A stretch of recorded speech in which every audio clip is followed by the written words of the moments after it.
She was curious about a world unlike her own. And one question, "So this is how you raise children?" would change her tribe forever. Ayana crouched behind the tall grasses at the edge of the clearing, her dark eyes wide with curiosity. The small village before her was alive with activity. Wooden cabins puffed smoke from their chimneys, children ran along dirt paths laughing and shouting, and women carried baskets of food while men tended to the fields. It was a world unlike her own, yet she felt a strange pull toward it, a desire to understand its rhythms and ways. She had grown up among her Apache people, learning the ways of the land, the forest, and the river. Her tribe's methods of teaching children were rooted in storytelling, observation, and hands-on experience. Yet the children here seemed to learn differently, through games, guided instructions, and rituals she had never seen. Ayana's mind raced with questions. How did these settlers teach their children? How did they instill manners, knowledge, and skills? Could these methods be useful in her own community? Cautiously, she stepped closer, her movements deliberate and respectful. She noticed a settler mother helping her child tie a small wooden toy together, patiently explaining each step. Ayana watched the child's eyes light up as he succeeded, and a warm smile spread across the mother's face. The moment struck her, a mixture of guidance, patience, and encouragement that felt universal, yet different from anything she had known. She tilted her head, whispering to herself, "So this is how you raise children?" Her voice was soft, almost swallowed by the wind rustling through the trees. The words surprised even her, a question born not of judgment but of genuine wonder. She wanted to see more, to learn more, to understand fully the intentions behind these practices. The sun dipped lower in the sky, casting long shadows across the village. Ayana stayed hidden for a while longer, observing meals being shared, lessons being given, and children laughing freely as they learned new tasks. Every gesture, every word, seemed meaningful, purposeful. She felt a spark of excitement, an eagerness to try, to experiment, to bring something valuable back to her own people.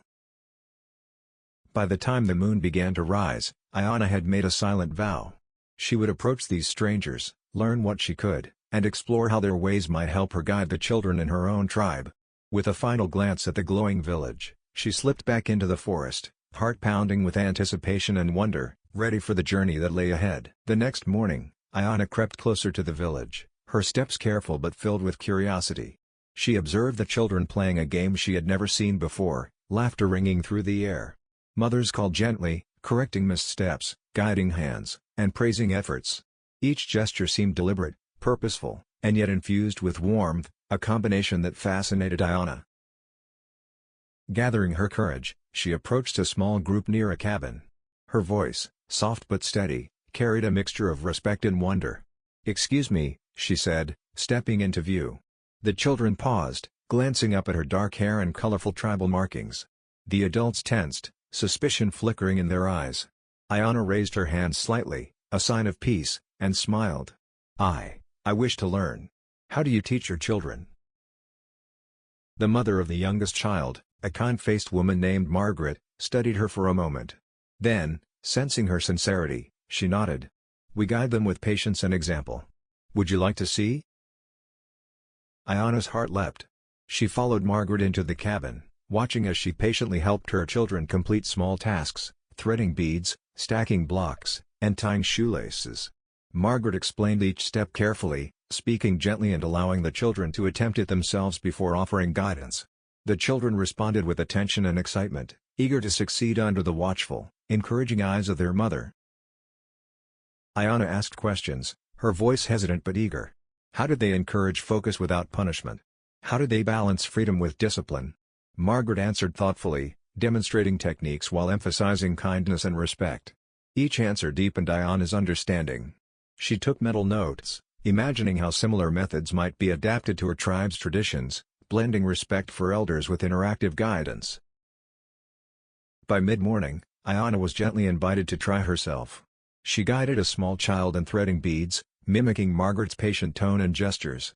The child's face lit up with joy as they succeeded, and Ayana felt a surge of pride and connection. She realized that despite the cultural differences, the universal language of care and encouragement transcended boundaries. As she stepped back outside, Ayana felt both excitement and nervousness. She was learning not just techniques, but a philosophy of nurturing, one that emphasized patience, respect, and empowerment. Her curiosity was no longer passive, it was active, engaged, and ready to experiment. For the first time, she felt the possibility that she could take these lessons back to her people, offering a new approach without abandoning her heritage. Over the following days, Ayanna immersed herself in the settlers' routines. She observed every detail, the way mothers encouraged curiosity, how fathers patiently demonstrated skills, and how children were praised for small achievements. She copied their techniques cautiously at first, blending them with the practices of her Apache tribe. Storytelling, hands-on lessons, and observation remained at the heart of her teaching, but now she added the settlers' methods of gentle guidance, encouragement, and structured play. At first, her efforts were clumsy. The children didn't immediately respond to the foreign techniques, and Ayanna felt the weight of doubt pressing on her. "Perhaps this is not for us," she whispered to herself as she guided a young boy through threading beads, his fingers fumbling. She noticed the boy's initial hesitation mirrored her own, and it reminded her that learning, both for teacher and child, was a process, not an instant transformation. Yet gradually, results began to appear. Children who had once been shy or hesitant started experimenting with small tasks independently. They smiled when praised, took pride in their accomplishments, and even began teaching one another in playful imitation. Ayanna felt a surge of joy with each success, realizing that the fusion of traditions was creating a dynamic, nurturing environment. Ayanna also experimented with her own approach, integrating storytelling from her tribe to explain tasks. She would weave lessons about respect, nature, and bravery into everyday chores, giving children context and meaning. The combination of storytelling and hands-on guidance captivated the children, engaging both their minds and their hearts. Each evening, Ayanna reflected on what had worked and what had not. She jotted mental notes, adjusting her techniques, always careful to respect her people's traditions while embracing the new methods she had learned. She could feel herself growing, not just as a teacher, but as a bridge between two worlds. By the end of the week, the children were thriving in this hybrid learning space. They were curious, confident, and engaged, responding with excitement to both traditional lessons and the newly adopted practices. Ayanna realized that she had not only learned new techniques but had discovered a deeper truth: teaching is not about rigid methods or imitation, it is about understanding, patience, and the willingness to adapt for the sake of those you guide. For the first time, Ayanna felt a confident sense of purpose. She knew that when she returned to her tribe, she could bring back something valuable, an enriched approach that honored her heritage while embracing the wisdom she had observed in the settlers' ways. When Ayanna returned to her tribe with new ideas, not everyone welcomed her enthusiasm. The elders gathered in the communal circle, their faces lined with concern and skepticism. "Why are you imitating strangers?" one elder asked, her voice firm. "Our ways have guided our children for generations. Do you not respect them?" Ayanna felt a pang of uncertainty. She had learned so much from observing the settlers, yet she deeply valued her own traditions. She knelt respectfully, speaking with care. "I do not wish to replace our ways," she said softly. "I only wish to help the children grow stronger, more confident, and curious. Some things I learned may complement what we already teach." Despite her words, murmurs of doubt spread among the community. A few parents worried that adopting foreign methods could dilute their culture, while others were intrigued but hesitant. Ayanna realized that she would have to tread carefully, demonstrating the value of her approach through results rather than argument. She began integrating her hybrid method slowly. She guided children through tasks that combined traditional storytelling and survival lessons with some of the settlers' structured encouragement techniques. Some children thrived immediately, their eyes lighting up with the joy of accomplishment. Others resisted, uncomfortable with the unfamiliar methods. Ayanna faced frustration and self-doubt, wondering whether her ideas would ever be accepted. Each evening, she reflected on the day's successes and failures. She understood that learning, both for the children and for the community, required patience, openness, and flexibility. The settlers' practices had taught her that nurturing wasn't about rigid rules but about guiding with empathy and encouragement. She began to see that the key was balance, honoring her heritage while carefully incorporating new ideas that truly benefited the children.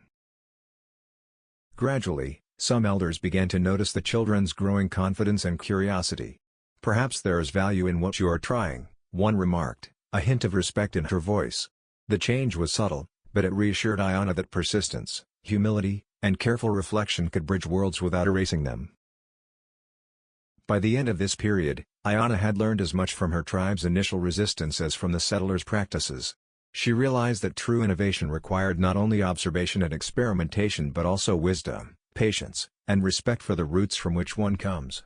Her confidence grew, knowing that she could navigate both worlds and offer her people something meaningful, grounded in tradition yet enriched by curiosity and understanding. Over the following weeks, Ayana continued to refine her teaching, blending the best of her tribe's traditions with the settlers' techniques. Mornings began with storytelling, where she wove lessons about bravery, respect for nature, and the importance of community. Afternoons were spent in hands-on activities, guiding children through practical tasks while using gentle encouragement she had learned from the settlers. Slowly, the children began to flourish. They approached challenges with curiosity, celebrated their successes, and supported one another when mistakes were made. Their laughter echoed through the village, a vibrant mix of joy and confidence that had previously been rare. Even the elders, once skeptical, began to recognize the positive changes. One evening, as the sun dipped behind the mountains, Ayana gathered the elders for a demonstration. She invited the children to perform small tasks they had learned, showing both the traditional stories and the newly incorporated techniques. The children moved confidently, teaching and guiding one another under Ayana's gentle supervision. The elders watched quietly, their expressions softening as they saw the results. One of them, the matriarch who had questioned her earliest efforts, spoke with a tone of pride. "You have shown us that learning can honor our past while embracing new ideas. You have respected our ways and enriched them. This is wise." Ayana felt a swell of gratitude and relief. The journey had not been simple, doubt, criticism, and uncertainty had shadowed her steps, but she had persevered, guided by observation, empathy, and a desire to help the children thrive. She realized that innovation and tradition need not be at odds. When approached thoughtfully, they could complement and strengthen one another. From that day forward, Ayana's approach became part of the tribe's daily life. Children grew confident and curious, elders found satisfaction in seeing their wisdom preserved yet enhanced, and Ayana herself blossomed as a teacher and bridge between worlds.